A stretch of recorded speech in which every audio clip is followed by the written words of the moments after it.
हिमाचल किसान सभा ने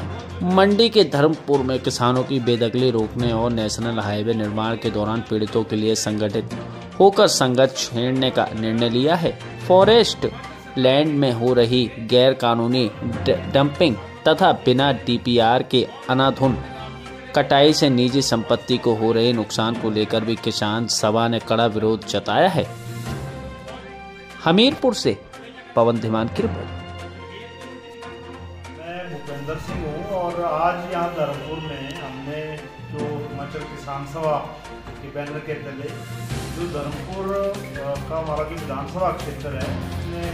महादेवी से बाया सरका घाट धर्मपुर होते रोटी की होते हुए कोटली मंडी की तरफ NH का निर्माण कार्य पिछले 2 साल से चल रहा है। इस NH की जो कंपनी है उसकी जिस तरह की कार्य प्रणाली है, जिस तरह से वो काम करती है और कर रही है, उससे बहुत से जो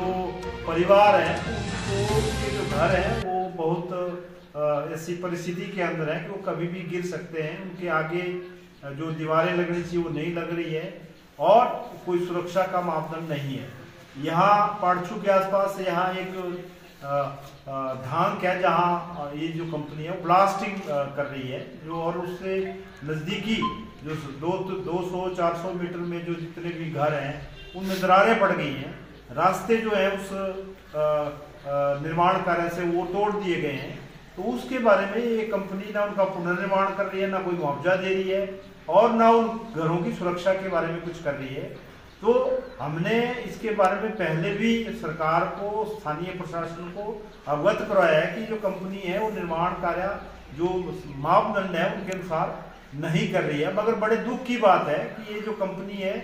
इसके बारे में विधानसभा में सवाल उठाए गए हैं। हमारे जो स्थानीय विधायक है उन्होंने FIR तक भी करवाई है, मगर ना वो FIR का कोई असर है, ना उसमें कोई कार्रवाई हुई है, ना विधानसभा में चर्चा का कुछ असर है। और कुल मिला के एक मनमर्जी जो है इस कंपनी की चल रही है और जो यहाँ के जो लोग हैं जो जहाँ से सड़क बन रही है उनको बहुत परेशानी का सामना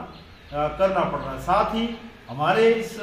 धर्मपुर विधानसभा क्षेत्र में जो 2 साल पहले जो प्राकृतिक आपदा आई थी, बारिश के चलते यहाँ दर्जनों जो मकान हैं वो गिर गए थे और उनको नुकसान हुआ था। मगर सरकार ने जो वादा किया था कि वो भूमि देंगे, जो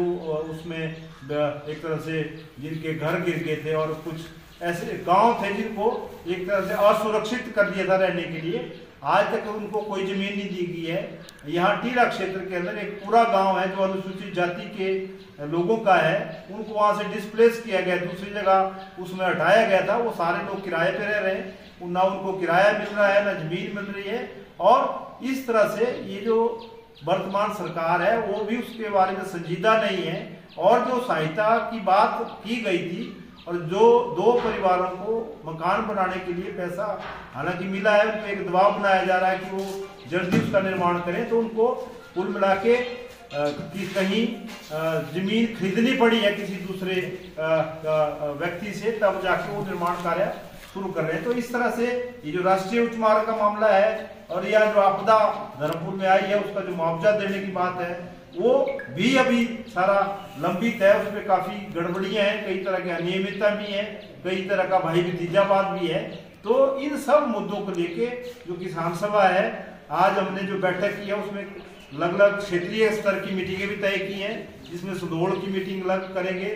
मंडप में, टीला में और अलग-अलग क्षेत्रों में। और उसके बाद जो 20 तारीख शिमला जाने का जो प्रोग्राम है उसमें भारी से भारी संख्या में यहाँ से भी जो किसान हैं प्रभावित हैं वो जाएंगे। और हमारी मांग है सरकार से कि ये जो आपदा जो प्रभावित लोग हैं उनका जो जमीन उनको दी जाए, उनका जो मकान, गौशाला, जो जमीन ढह गई है उसका मुआवजा मिले। और ये जो NH का जो काम चल रहा है इसमें जो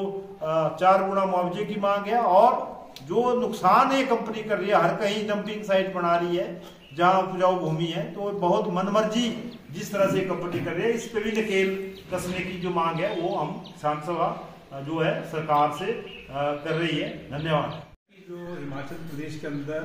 किसानों की बेदखली हो रही है जमीन से और जो तालाबंदी हो रही है घरों की, उसको रोकने के लिए दूसरा मुद्दा है कि जो भूमि अधिग्रहण कानून 2013 है उसको लागू करवाने के लिए और जमीन का जो अधिग्रहण का जो मुआवजा है जमीन का वो जो फैक्टर 2 के अनुसार 4 गुना मुआवजा मिलना चाहिए और जो सर्कल रेट है उसको रिवाइव करके उसको बढ़ाया जाना चाहिए। तीसरा मुद्दा है कि जो आपदा में खास करके बरसात में जो जमीनें बह गई हैं, घर बह गए हैं, जो नुकसान हुआ है उसमें हमारी मांग ये है कि जमीन के बदले जमीन और मकान के बदले मकान जो है वो दिए जाने चाहिए। इन 3 मुद्दों को लेकर के किसान सभा ने धर्मपुर में ये बैठक का अधिवेशन आयोजित किया और 20 मार्च को इन्हीं मुद्दों को लेकर के पूरे हिमाचल के हजारों किसान शिमला जा रहे हैं, जहाँ पे हम विधानसभा के बाहर इकट्ठा होंगे और सरकार को जो है मांग पत्र सौंपेंगे। हमारी प्रमुख मांग ये है कि जो अभी दिसंबर में और जनवरी महीने में जो 2 ऑर्डर हिमाचल प्रदेश हाईकोर्ट ने जारी किए, सरकार से हमारी मांग है कि आप वहाँ पर जो हाईकोर्ट में शपथ पत्र दें और ये जो बेदखली की प्रक्रिया है उसको जो रोका जाए। पहली बात ये। दूसरा हमारा ये कहना है कि जो 1980 का फॉरेस्ट कंजर्वेशन एक्ट है जिसके अनुसार सारी की सारी वन भूमि जो है केंद्र सरकार के अधीन है, तो आज हिमाचल प्रदेश के अंदर जहाँ से बेदखली हो रही है किसानों की, 4-4 पुश्तों से जो है किसान वहाँ पे रह रहे हैं, किसान परिवार रह रहे हैं और उन्होंने कई साल पहले अपने मकान भी बनाए हैं। सरकारों ने कई बार उनको बसाया है कि आप यहाँ पे बस जाओ, यहाँ पे आप खेती बाड़ी करो और उनके नाम वो पट्टे चढ़े नहीं है क्योंकि 1980 का जो वन संरक्षण कानून है उसके बाद से हिमाचल की जो वन भूमि है उसके ऊपर केंद्र सरकार का आधिपत्य है, जिसके अनुरूप जो है हिमाचल की सरकार चाह करके भी किसी को जमीन दे नहीं सकती है। तो हमारा ये कहना है कि 1980 से पहले जो लोग रह रहे थे, जो पट्टे उनके नाम चढ़ जाते थे वो नहीं चढ़े, कई जगह 9 तोड़ भी मिले थे, उसके भी उनके नाम जो है वो इंतकाल नहीं हुए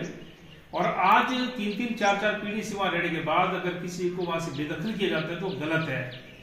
और उसी के साथ हमारा ये कहना है कि एक तो सरकार हमने पीछे भी ज्ञापन किया सरकार को, जिसके अनुसार हिमाचल सरकार ने जो एक